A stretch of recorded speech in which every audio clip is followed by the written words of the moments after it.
नमस्कार दोस्तों, स्वागत है आपका इस वीडियो में। आज मैं एक एनलाइटेंड मास्टर हैं गुरु दत्तात्रेय, वो बात करते हैं इस चीज़ के बारे में कि जब एक ज्ञानी मरता है, जब एनलाइटेंड आदमी मरता है तो कैसे आम आदमी से बहुत अलग होता है। और साथ ही साथ मुझे उम्मीद है कि आपको कुछ हिंट मिलेगा मेडिटेशन करने में। कोई ऐसा बैठ करके मेडिटेशन नहीं, 24 घंटे की एक्टिविटी में जो मेडिटेशन चलता है, अपने हर विचार के साथ जो आप ध्यान करते हैं वो वाला। तो गुरु दत्तात्रेय कहते हैं, आखिर ऐसा क्यों है कि ये शब्द आत्मन बोला जाता है, इसका इस्तेमाल क्यों होता है?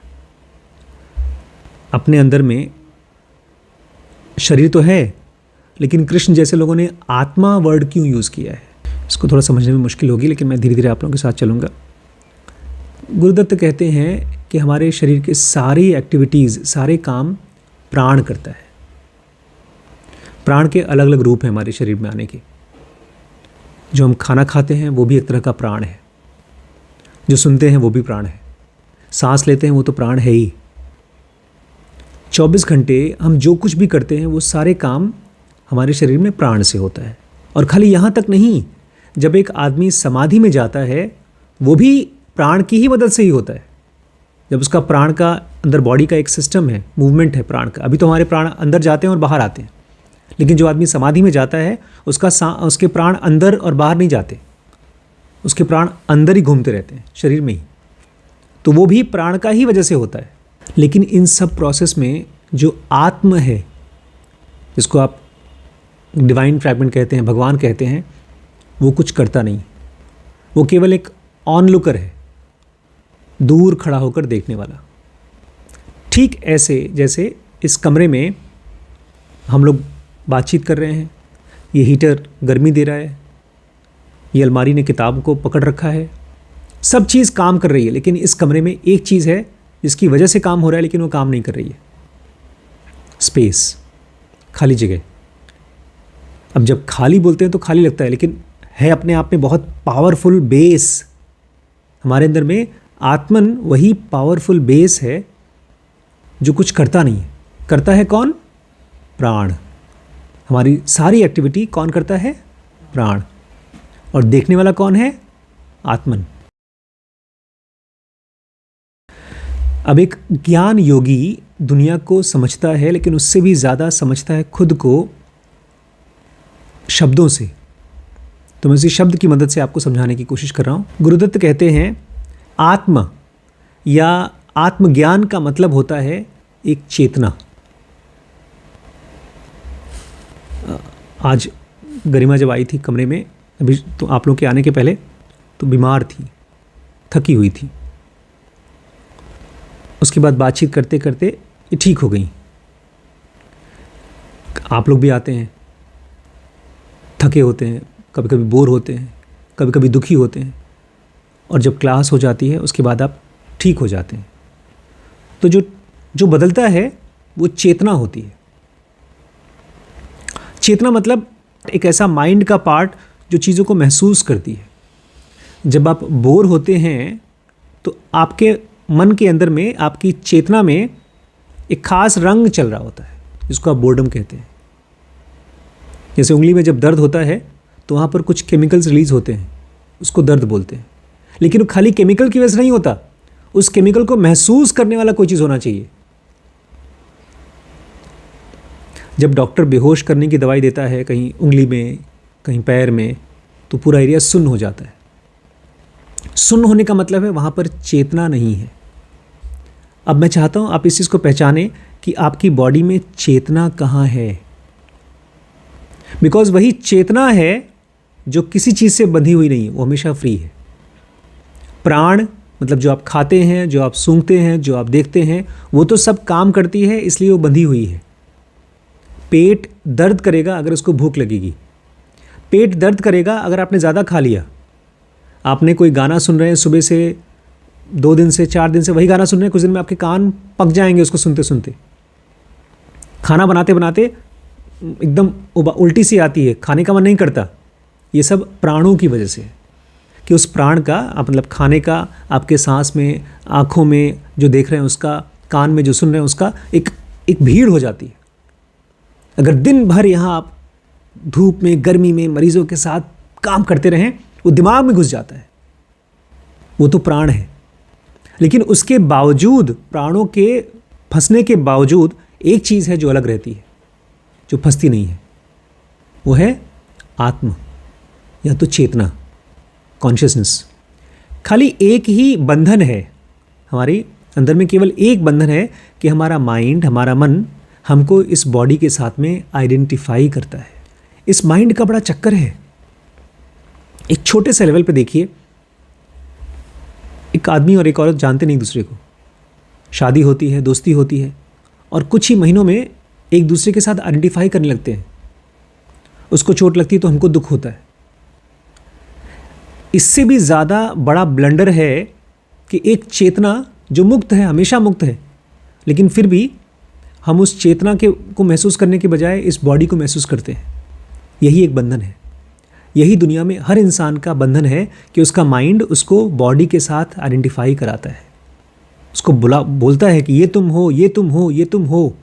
गुरुदत्त कहते हैं जब प्राण शरीर में से निकलता है, कहते हैं ना इस आदमी के प्राण निकल गए और मर गया, लेकिन ऐसा होता नहीं है।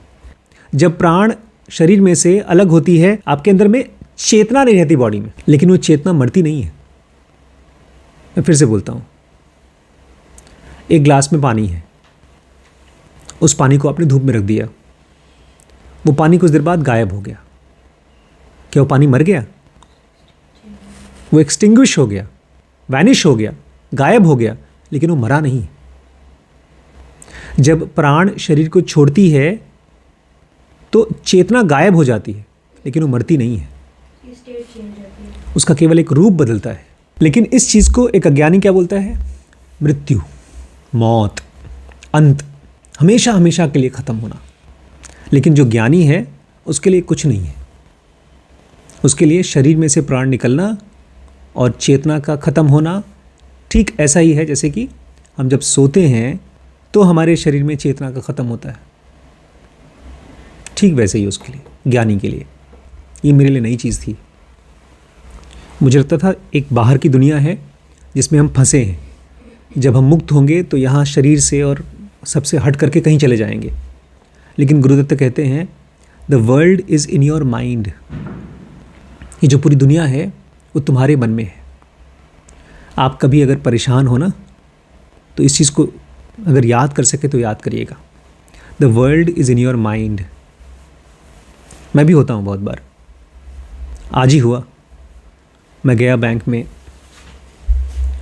मैनेजर से मिलने। भाई बड़ा इन्वेस्टमेंट करना था, चिंता थी, सोचा कैसे पता चलेगा सही कर रहा हूँ कि गलत कर रहा हूँ। तो चिंता कहाँ थी? मन में। वो रिस्क कहाँ था? मन में। पूरी दुनिया तुम्हारे मन में है। और जब एक गुरु कहता है हम शरीर नहीं हैं, इसका मतलब है कि हम इस शरीर का भोजन नहीं है। बिकॉज ये शरीर केवल अपने आप में भोजन है, जो हम खाते हैं वो ये शरीर है। और ये जो भोजन मैं बोल रहा हूँ वो किस चीज़ का भोजन है? प्राणों का। जो हम सांस ले रहे हैं, अंदर ले रहे हैं, छोड़ रहे हैं। हम कहते हैं, डॉक्टर्स कहते हैं कि हम लेते हैं अंदर ऑक्सीजन, छोड़ते हैं कार्बन डाइऑक्साइड। उसके बाद ये पेड़ पौधे उसी कार्बन डाइऑक्साइड को सांस लेते हैं और छोड़ते हैं ऑक्सीजन, फिर हम लेते हैं। ऐसे चलता रहता चक्र, कहीं पर कोई प्राण खत्म नहीं होता। ये पूरी दुनिया कहाँ है? ये पूरा का पूरा दुनिया कहाँ है? मन में है। जब भी हम कुछ खाना खाते हैं तो उसका एक तत्व है, उसके अंदर की ताकत है। नहीं, आजकल आप कैलोरी गिनते हैं हेल्दीफाई में, तो उस ताकत में, उस भोजन की ताकत में से बनती है चेतना।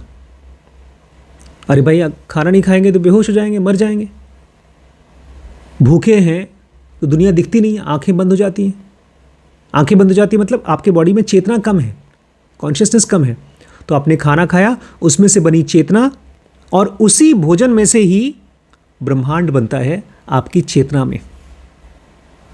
अब देखिए, थोड़ा सा इसको एक एग्जाम्पल लेके देखिए, इससे आपको ये आइडिया मिलेगा कि कैसे हम ब्रह्मांड को ख़त्म करें, कैसे हम मुक्त हों। आज मैं गया बैंक, और बैंक में मैंने एक म्यूचुअल फंड में पैसा डाल दिया। कहाँ डाल दिया? म्यूचुअल फंड में। मुझे आज तक खाली इतना पता था म्यूचुअल फंड कोई ऐसी चीज़ होती है जिसमें आप शेयर में पैसा लगाते हो, लेकिन मैं खुद शेयर में पैसा नहीं लगाता हूँ। तो मैंने बैंक की मदद से एक NFO खरीदा। क्या खरीदा? NFO, new fund offer. और ये NFO होता पता है क्या है? Refers to initial sale of fund shares issued by investment company to investors similar to IPO। देखिए, मान लीजिए हम लोग एक कंपनी बनाएं और उसका शेयर बना दें, और हम बोलते हैं अपने एम्प्लॉयज़ को कि जिसको इसको शेयर चाहिए खरीद लो। जैसा हुआ था चंदन में, दिलीप जी बता रहे थे, वो लोग नौकरी करते थे 15-20 साल से, उस कंपनी ने शेयर निकाला और अपने सभी एम्प्लॉयज़ को बांटा, और उनको ये कहा कि जब कंपनी बढ़ेगी तो तुमको इसके बदले में पैसे मिलेंगे। और कुछ टाइम के बाद जब कंपनी बहुत तेज़ी से बढ़ना शुरू हो गई तो उनसे वो शेयर खरीद भी लिया। मतलब जो 10 रुपये का शेयर दिया, वो जब 100 रुपये की हो गई तो उनसे 100 रुपये में खरीद लिया। अब वो शेयर उनकी 1000 रुपये की है, 2000 रुपये की है। ये है शेयर। जब यही शेयर स्टॉक मार्केट में बिकता है तो उसको बोलते हैं IPO, इनिशियल पब्लिक ऑफरिंग। ऐसे ही कोई चीज़ है NFO, न्यू फंड ऑफरिंग। और कहाँ मैंने खरीदा इसको? स्टेट बैंक ऑफ इंडिया में। क्यों खरीदा? क्योंकि मुझे समझ में आया, पढ़ के किताबों को पढ़ा और उससे समझ में आया कि जो मेरा फिक्स डिपॉजिट रखा हुआ है उससे ज़्यादा मुझे ब्याज मिलेगा इसमें। और वो बैंक कहाँ था जहाँ मैं गया था पता है? State bank of India. वहाँ पर मुझे एक कटियार जी मिले थे, एक क्षितिज जी मिले थे। मैं वहाँ बैठा था, उन्होंने मुझे चाय पिलाया, बड़ी इज्जत से बात की। इनफैक्ट मैं दिख रहा था आज मुझे ज़्यादा इज्जत मिल रही थी। 4-5 लोग आए उनके पास काम कराने के लिए, तो बोलते हैं मैं नहीं करूँगा, वहाँ ले जाओ, वहाँ ले जाओ। और जब मजबूर हो गए थे तो एक आदमी का काम करके मेरे साथ बड़ा प्यार से बात कर रहे थे। क्यों? उनके बैंक को मैं एक तरह से उनके बैंक के साथ इन्वेस्टर हो गया हूँ। ये सब चीज़ें मैं इसलिए बता रहा हूँ ताकि आपके दिमाग में दुनिया बने।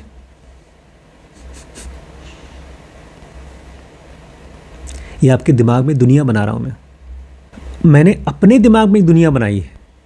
NFO अब मेरे दिमाग में पता चल गया है कि हाँ, जब गवर्नमेंट कोई रोड बनाना चाहती है, ये जो मैंने लगाया ना पैसा, ये SBI एनर्जी के नाम से लगाया।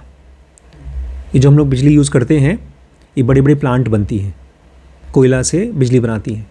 तो जो प्लांट बनते हैं उसके लिए पैसा चाहिए होता है, तो उसके लिए गवर्नमेंट एक बॉन्ड निकालता है।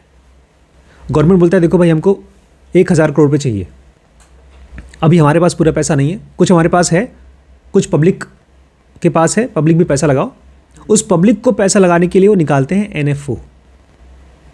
और बैंक को, ख़ास तौर से SBI को, मुझे ऐसा लगता है ये रिस्की भी हो सकता है, उसको पता है कि ये चीज़ पक्का बढ़ेगी, क्योंकि बनेगा, प्लांट बनेगा जिसमें बिजली बनेगी। उस आदमी ने मुझे ये भी कहा, देखिए सर ये चीज़ होगा, क्योंकि जो गवर्नमेंट है ना, मोदी की गवर्नमेंट है, BJP गवर्नमेंट, वो भी काम कर रही है और करती रहेगी। अब अगले इलेक्शन में भी वही जीतेगी। अगर कोई बहुत बड़ा ब्लंडर नहीं हो तो जीतेगी, और नहीं भी जीतती है तो भी बिजली का काम हमारे हिसाब से होगा। अब उसके चांसेस हैं कि होगा। ये सारी चीज़ें मैं आपको इसलिए बता रहा हूँ बिकॉज मैं चाहता हूँ आप लोग, मुझे तो आज पहली बार पता चला, आपको आज के बाद याद रहे कि सर ने क्या खरीदा है? NFO, new fund offering. किसका खरीदा है? SBI का एनर्जी खरीदा है। और बड़ा सिस्टम आसान था, मुश्किल से 5 मिनट लगा उसने, 5-10 मिनट में उसने एक फॉर्म पे साइन कराया, और चेक नहीं लेकर गया था, एक दूसरा फॉर्म था, उसमें साइन कराया, मेरे अकाउंट में से दूसरे अकाउंट में पैसा चला गया। और उसने मुझे बता दिया ऐप डाउनलोड करके कि आपको अगर पैसा वापस चाहिए तो आप आज क्लिक करिए, तो कल 3 दिन में पैसा वापस आ जाएगा। प्रॉफिट में से कुछ पैसे कटेंगे, 1 साल का टाइम है, आपको उसको बचा के रखना होगा। ये सब चीज़ें जो मैं बता रहा हूँ, ये आपके दिमाग में एक दुनिया बना रहा हूँ। अभी जितने भी लोग यहाँ बैठे हैं, हम सबसे ज़्यादा टैली की दुनिया बनी है तुम्हारे श्रवण की दुनिया में, श्रवण के दिमाग में। सबसे ज़्यादा तुम्हारे दिमाग में कौन सी दुनिया है? इंस्टाग्राम की कोई भी प्रॉब्लम होती है वो हमारी मैडम है जो जानती हैं। फिल्म एडिटिंग और हीरो हीरोइन के बारे में, डायरेक्टर्स के बारे में ये जानते हैं। गाड़ी के बारे में, खेत के बारे में अनुज जानते हैं। ये सब हम लोगों की अलग अलग दुनिया है, क्योंकि अगर हमारे दिमाग में ना हो तो बाहर दिखेगा नहीं। एक औरत होती है, एक बच्चा होता है, वो एक आम आदमी होता है। मैं आज जब पार्क में गया था, एक कुत्ते को देखा, वो बेचारा खुजली कर रहा था अपने आप को। खूब कुत्ते बेचारे लेट लेट के खुजली करते हैं बॉडी को। मैं सोच रहा था अगर अमीर आदमी का कुत्ता होता है तो उसको नहला धुला करके उसको साफ करके रखा जाता। तो वो कुत्ता एक हमारे लिए तो कुत्ता है, खाली जानवर है, उस आदमी के लिए उसका बच्चा जैसा है। वो कुत्ता उसके दिमाग में है, उसका अपना है वो। सुनिए, दुनिया जो दिख रही है बाहर ना, पेड़ पौधा, जानवर, बैंक, ये सब चीज़ें केवल एक पर्दा है, सटीक साफ पर्दा। लेकिन जब उस पर्दे में से, हमारे अंदर में से कुछ निकलता है और उस पर्दे पे जाता है, तब वो दुनिया हमारे लिए जिंदा हो जाती है। अब तक मेरे पास वो बैंक में को जो कुछ भी होता हो, स्टॉक मार्केट में, म्यूचुअल फंड में जो कुछ होता हो, मेरी कुछ उससे ताल्लुक ही नहीं थी। लेकिन अब वो जिंदा हो गई, मेरे दिमाग में जिंदा हो गई। उसके बारे में आज बात कर रहा हूँ।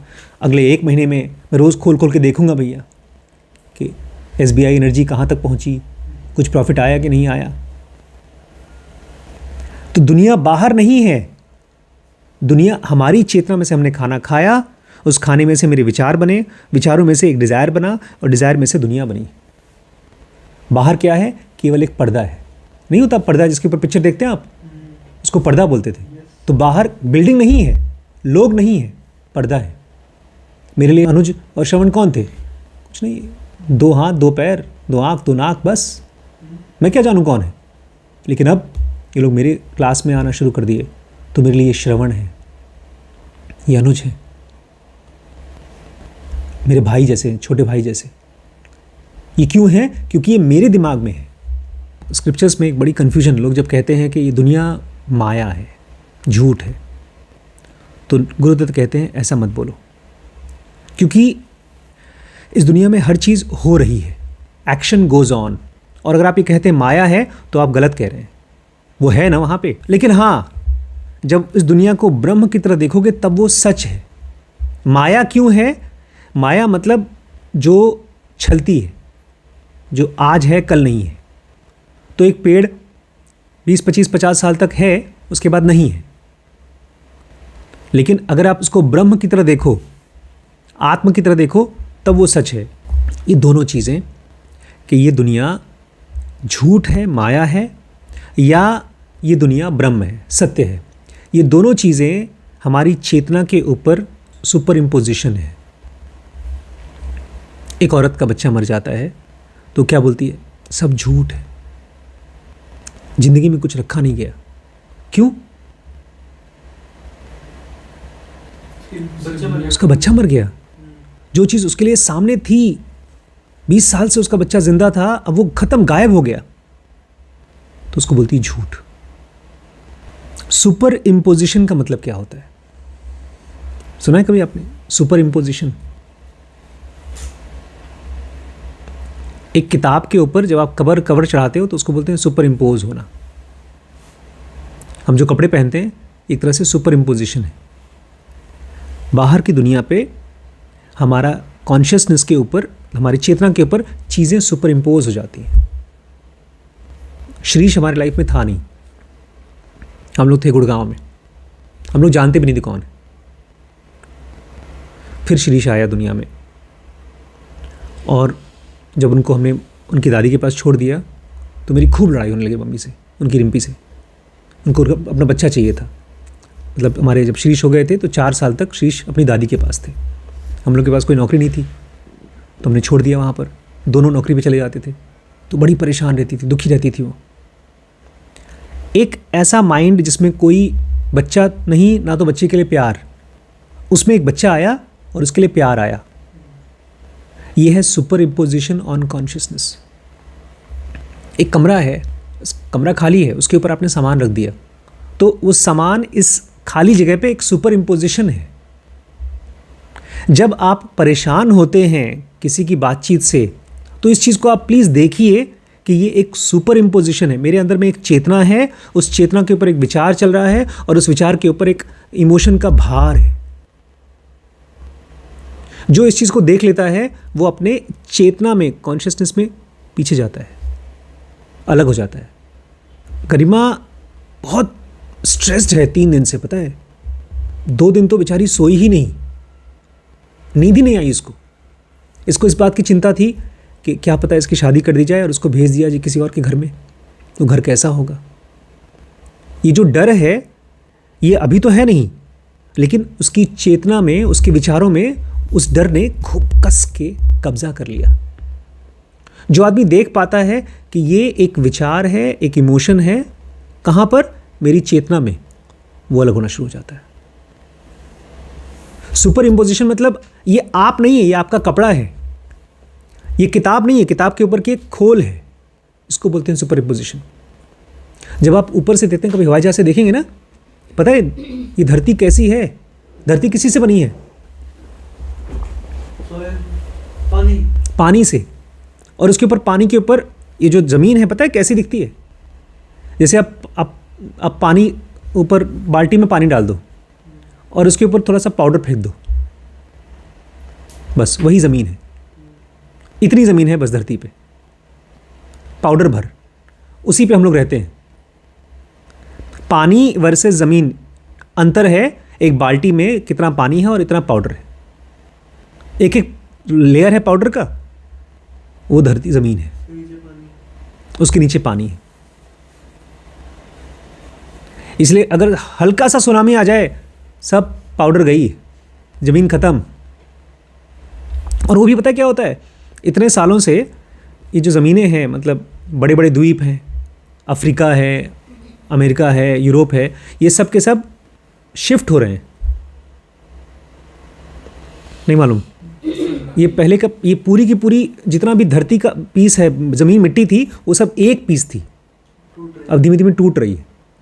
और कुछ 1000 साल बाद ये अमेरिका और इधर से चाइना जाके एक पीस हो जाएगी, जुड़ जाएगी, और फिर वहाँ से टूट के फिर वापस आके यहाँ जुड़ेगी, ऐसे, क्योंकि धरती घूम रही है। जब धरती घूमेगी तो उसके ऊपर जो पाउडर है वो हिलेगा। तो जैसे धरती के ऊपर एक ज़मीन है, ऐसे ही हमारे अंदर की चेतना, जो कि बहुत गहरी है, समंदर की तरह गहरी है, उसके ऊपर एक छोटा सा लेयर है इमोशन का या विचार का। लेकिन हम उसी विचार पे, उसी इमोशन पे रहते हैं, हम गहरे में जाते ही नहीं। हमको मछली होना चाहिए, अंदर जाना चाहिए गहराई में। और क्यों ऐसा होता है कि हम फंसे रहते हैं ऊपर ऊपर?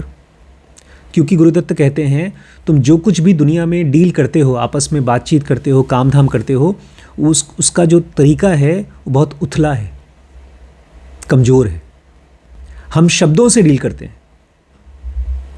आज मुझे ये बता रही थी कि कुछ टाइम पहले जब मैंने अपने बारे में, अपने कुछ सीक्रेट्स आपको बताया, तो आपने मेरे दोस्तों को बता दिया।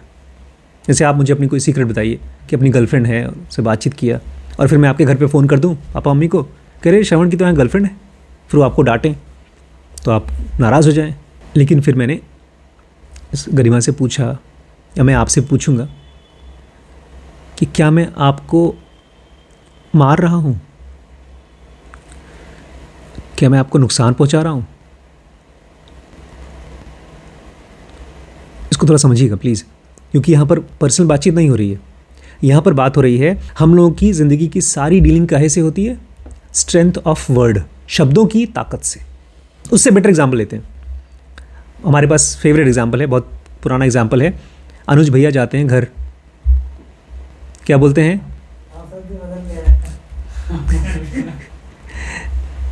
हाँ, अब तो बदल गया है।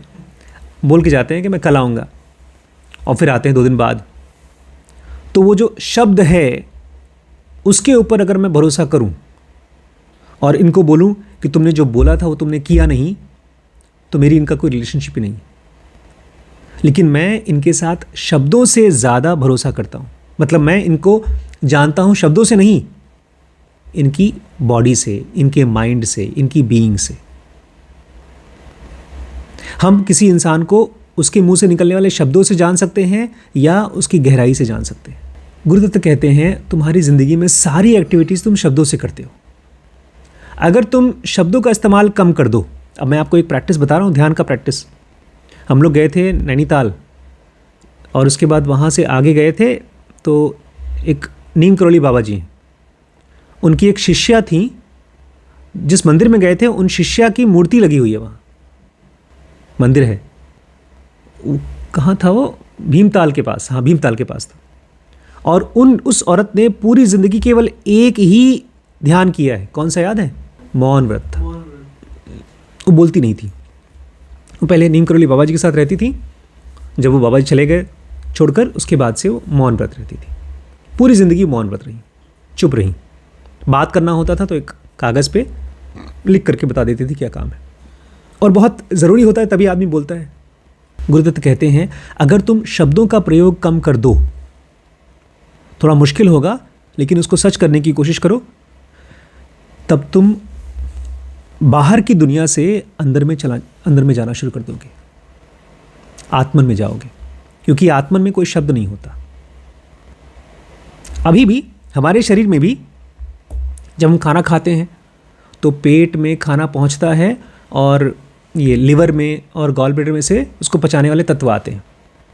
जब हम पानी पीते हैं तो हमारी आर्टरीज उस खून को उसको पानी को लेती हैं, उसमें से जितना पानी चाहिए होता रख लेती हैं, बाकी खून भेज देती हैं बाहर, हम पेशाब करके बाहर निकाल देते हैं।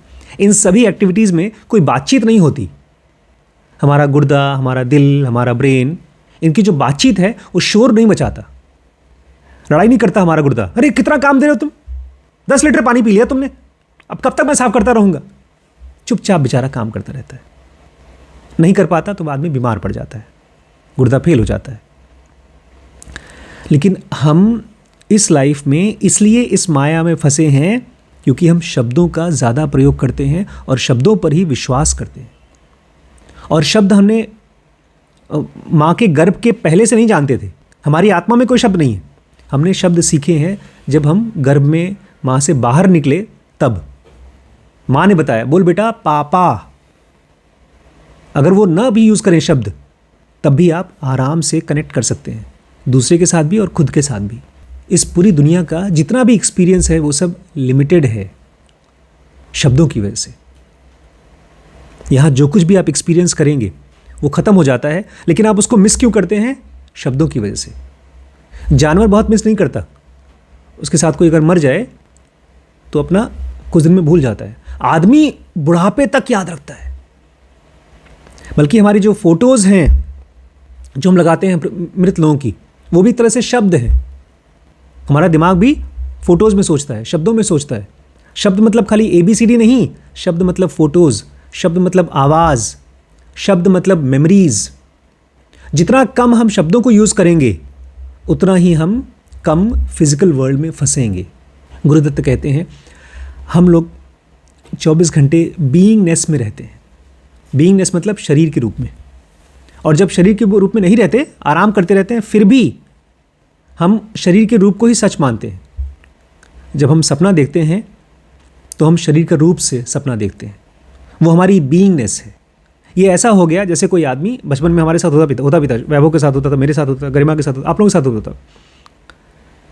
एक खास कपड़ा होता है, फेवरेट टी-शर्ट, फेवरेट चड्डी, फेवरेट पजामा, वो पहन करके हम एकदम स्मार्ट लग रहे हैं। बाकी नहीं पहनेंगे, दिन भर वही। चड्डी नहीं होती थी लेकिन टी-शर्ट तो होता था फेवरेट। उसी में से निकल के आता था वैभव का फेवरेट रेस्टोरेंट डोमिनोज से खाना खाना है। हमारा ये बॉडी में रहना एक फेवरेट हो गया है, एक तरह का लगाव हो गया है। असल में वो बहुत इंपॉर्टेंट है नहीं, लेकिन फिर भी हम बीइंगनेस में रहते हैं क्योंकि हमारा विचारों में चलता है, अच्छा ये मेरा बेटा है, मैं डॉक्टर हूँ, मैं मर जाऊँगा, या मरते समय मैं कहाँ जाऊँगा, मेरे बाद इन लोगों का क्या होगा। हम जिंदा रहते समय जब चिंता करते हैं तो शब्दों में ही सोचते हैं कि मैंने उसको प्यार किया था, उसने मुझे छोड़ दिया।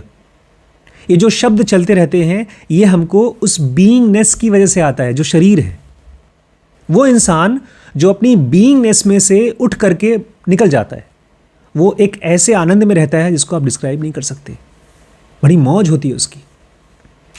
ध्यान में जब कोई जाता है तो उसकी बड़ी मौज है क्योंकि वो अपने बीइंगनेस, भीतर बीइंगनेस क्या है? धूप महसूस करना, खाना महसूस करना, प्यार महसूस करना, आंखें देखते रहें, कान सुनते रहें, यही बीइंगनेस है। लेकिन जो आदमी इस बीइंगनेस को छोड़ करके निकल जाता है, लेकिन लोग निकल नहीं पाते, लोग मरने के बाद भी निकल नहीं पाते क्योंकि ज़्यादातर लोग मरते समय भी अपनी बीइंगनेस में ही रहते हैं। वो यही मानते हैं मैं ये शरीर हूँ, मैं ये शरीर हूँ, मैं ये शरीर हूँ।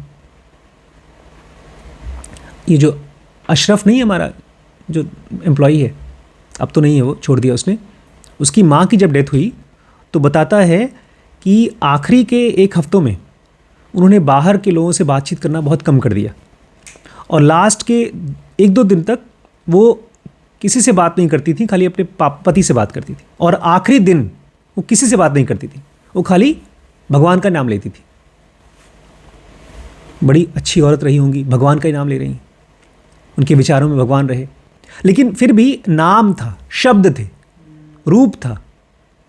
एक आदमी रूप के भी परे जाए, मुश्किल नहीं है बट कोशिश लगती है।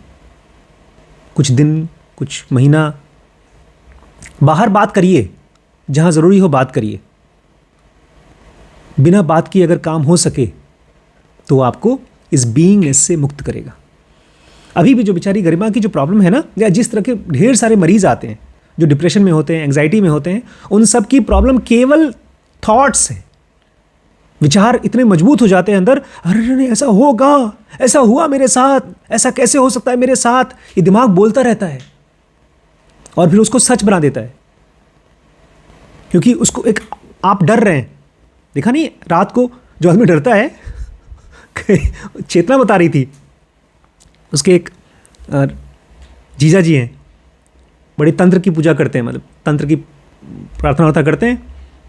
किसको जगाते हैं? माँ शमशान तारा को, शमशान तारा की जो देवी है उसको जगाते हैं। एक बार वो जगा रहे थे, दिया जला के ओम ह्रीम त्रिम चामुंडाय नमः कुछ कर रहे थे और तब तक से पीछे से एक करके परछाई गई, उठ गए। कौन था? उनकी बीवी थी। अंधेरा करके अपना आंखों चला रहे थे, बता रही थी, बोलती है, बोल रहे थे, मैं सोच रहा था कि देवी माँ आएगी तो मैं डरूंगा नहीं, लेकिन मुझे बहुत डर लगा जब बीवी आई तब भी। ये डर शब्दों की वजह से है क्योंकि कुछ शब्द हैं जो हमको अट्रैक्ट करते हैं, कुछ शब्द हैं जो हमको रिपेल करते हैं। दुनिया बस एक सफ़ेद पर्दा है, उसमें से एक कोना है पर्दे का, ये राइट कोना, ये वाला कोना मुझे चाहिए, और वो कोना भी इसलिए पसंद आ रहा है क्योंकि वो बस आप उधर अटक गए।